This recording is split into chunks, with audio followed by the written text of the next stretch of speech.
Hello everyone, welcome back to my kitchen. మా వంటింటికి మీ అందరికీ మరొక్కసారి స్వాగతం. సొరకాయ శనగపప్పు కాంబినేషన్లో కూర ఎలా చేసుకోవాలో చూద్దాము. మా ఛానల్ని మీరు ఫస్ట్ టైం చూస్తున్నట్టయితే ఈ వీడియో కింద ఉన్న రెడ్ సబ్స్క్రైబ్ బటన్ని క్లిక్ చేసి ప్లీజ్ మా ఛానల్ని సబ్స్క్రైబ్ చేయండి. లేటెస్ట్ అప్డేట్స్ కోసం పక్కనే ఉన్న బెల్ ఐకాన్ని ట్యాప్ చేయండి సో దట్ మేము ఎప్పుడు కొత్త వీడియో అప్లోడ్ చేసినా మీకు వెంటనే నోటిఫికేషన్స్గా వచ్చేస్తాయి.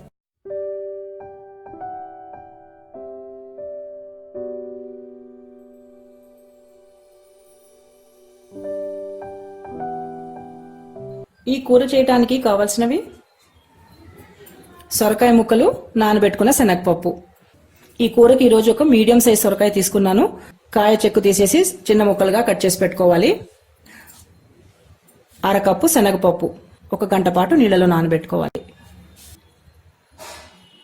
ఇంకా మనకి కావాల్సింది ఉల్లిపాయలు. ఒక మీడియం సైజ్ ఉల్లిపాయని ముక్కలుగా తరిగి పెట్టుకోవాలి. ఒక పెద్ద టొమాటోని కూడా ముక్కలుగా తరిగి పెట్టుకోవాలి. కారము, ధనియా పౌడరు, పసుపు, కొద్దిగా గరం మసాలా పౌడరు, ఇంగువ, కొద్దిగా కరివేపాకు, కొద్దిగా ఆవాలు, జీలకర్ర, ఇవి పోపులోకి. ఇవి వచ్చేసి కొద్దిగా పుట్నాల పప్పు, ఒక 2 టేబుల్ స్పూన్ పుట్నాల పప్పు, కొద్దిగా కొత్తిమీర. కారము ఇక్కడ నేను 1 స్పూన్ తీసుకున్నాను. మీ టేస్ట్ అండ్ ప్రిఫరెన్స్కి తగ్గట్టుగా ఈ కూరకి ఎంత కారం అవసరం పడుతుందో దాని ప్రకారంగా మీరు చూసి వేసుకోండి. ధనియా పౌడర్ 3/4 స్పూను, పసుపు 1/2 స్పూను, చాలా కొద్దిగా గరం మసాలా పౌడరు, ఒక 1/2 స్పూన్ వరకు ఇంగువ బదులు వెల్లుల్లి రెబ్బలు కూడా వేసుకోవచ్చు. రుచికి సరిపడినంత ఉప్పు, 2 స్పూన్లు నూనె.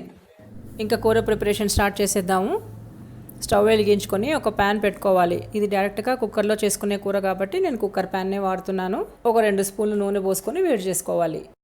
నూనె వేడెక్కిన తర్వాత ఆవాలు, జీలకర్ర, కరివేపాకు వేయాలి. ఇవి ఫ్రై అవ్వగానే కట్ చేసి పెట్టుకున్న ఉల్లిపాయ ముక్కలు వేసుకోవాలి.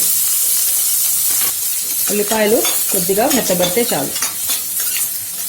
వెల్లుల్లిపాయలు వేసుకోగలిస్తే ఈ ఉల్లిపాయల్ని ఒక రవ్వ వేపుకున్న తర్వాత వెల్లుల్లి రెబ్బలు వేసి ఫ్రై చేసుకోవాలి. ఇలా జస్ట్ ఉల్లిపాయలు మెత్తబడటం స్టార్ట్ అవ్వగానే తరిగి పెట్టుకున్న టొమాటో ముక్కలు వేసుకోవాలి.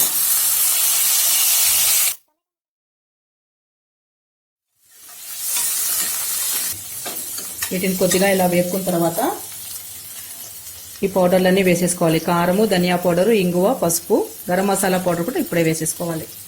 సన్నని మంట మీద ఫ్రై చేసుకోవాలి. పౌడర్లన్నీ వేసుకున్న తర్వాత కొద్దిగా డ్రై అవుట్ అయినట్టు అనిపిస్తుంది. చాలా కొద్దిగా నీళ్లు, ఒక 2 టేబుల్ స్పూన్లు నీళ్లు, అంటే పౌడర్లు మాడకుండా ఉంటాయి. కొద్దిగా మూత పెట్టుకోవాలి.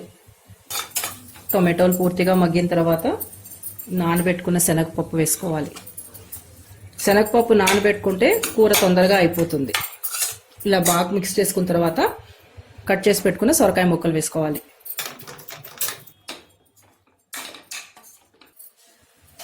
బాగా కలుపుకొని ఒక 30-40 సెకండ్స్ ఇలా మూత వేసి ఉంచాలి. ఒకసారి బాగా కలుపుకొని నీళ్లు పోసుకోవాలి. చాలా కొద్దిగా నీళ్లు పోసుకోవాలండి. ఈ కూరకి ఎక్కువ నీళ్ళు అవసరం పడదు.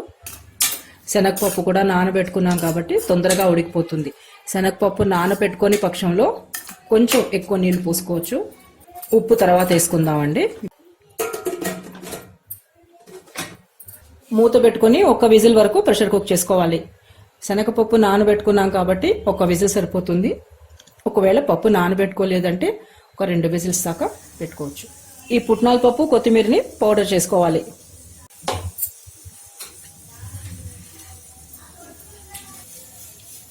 మరీ ఫైన్ పౌడర్గా కాకుండా కొద్దిగా బరకగా గ్రైండ్ చేసుకోవాలి.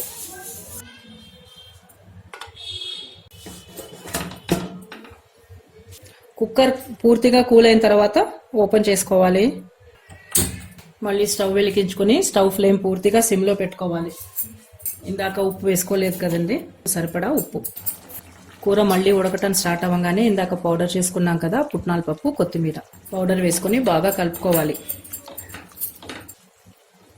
సొరకాయ శనగపప్పు కూరలో పుట్నాల పప్పు పౌడర్ ఏంటనుకుంటున్నారా? ఈ పుట్నాల పప్పు, కొత్తిమీర పౌడర్ కొట్టి వేస్తే కూరకి చాలా మంచి టేస్ట్ వస్తుందండి.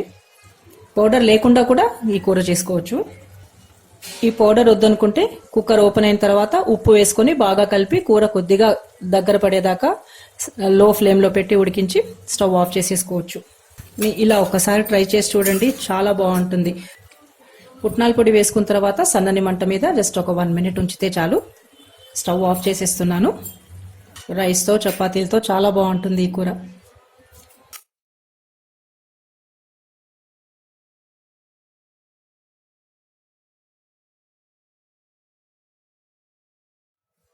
ఈ రెసిపీ మీకు నచ్చితే లైక్ చేయండి, షేర్ చేయండి. Thanks for watching.